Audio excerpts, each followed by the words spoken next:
one last little topic today, and we're going to talk about scatter plots and line of best fit. All right, and you see these graphs up here. We don't have any coordinates that are lying on the same line on any of these graphs. Okay, so that's what we call a scatter plot. It's not perfect; it's scattered. All right. If we have scatter plots, and these are three examples of types of scatter plots you would see. All right.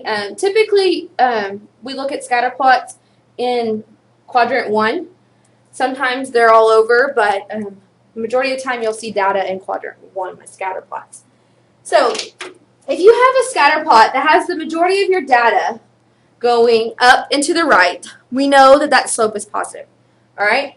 And what we call this is that this scatter plot has a positive correlation. Okay? In this example right here, we have a downward slope. Okay? We know that slope that moves down and is up to the left is a negative slope, so the opposite of a positive correlation is a negative correlation. Okay? And then this example of this graph right here has points scattered everywhere. There's no correlation between any of the dots. They are scattered everywhere, so we say that this kind of scatter plot has no correlation. All right? So that's where scatter plots are. You might be asked, you might be given a scatter plot and said, what kind of correlation does this have, positive, negative, or none? All right? Now, we move on to line of best fit. Okay? This is sort of kind of self-explanatory. We want to draw a line in this data that fits the data the best. All right? So what I like to do is whenever I have data, I like to get a ruler, and what I want to do is move my ruler around, up, down, turn, and try to find out where I can go through the most points and it looks the best. All right, so if I start here at the top, I could probably go through 3 points here, but it's not fitting the data the best. I really need to probably go through the middle of the data to fit it the best. Okay, I could probably also do that at the bottom here. I might be able to go through 2 here. You want to try to go through as many points as possible to fit the data the best. So go through the middle and go through as many points as possible.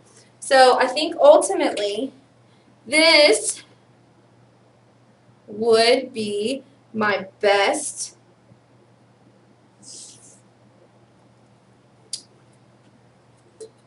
line to fit the data. Now sometimes they'll ask you, okay, what is the graph of this best fit line?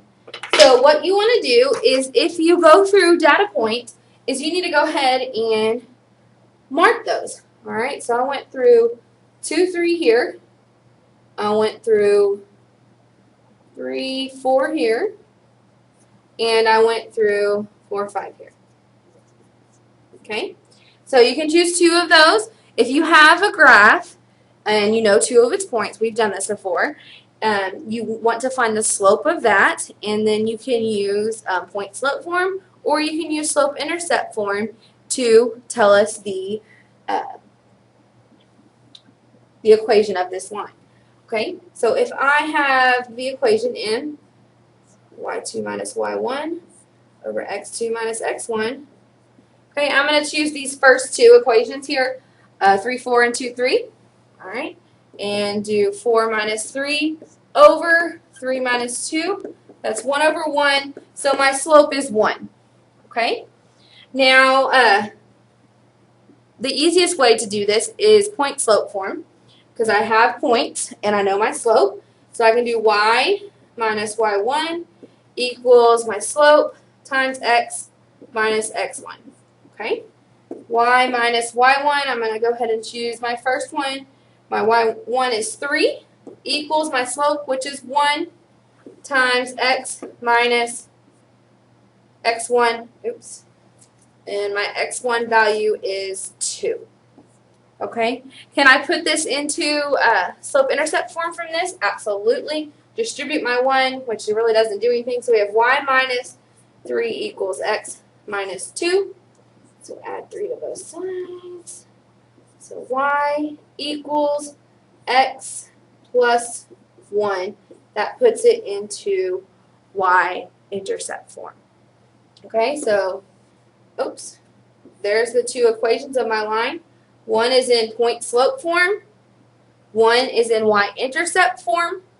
And then also you can derive slope-intercept form from using another point also to get to this equation. But ultimately, you're still going to get to these two equations. All right, thank you.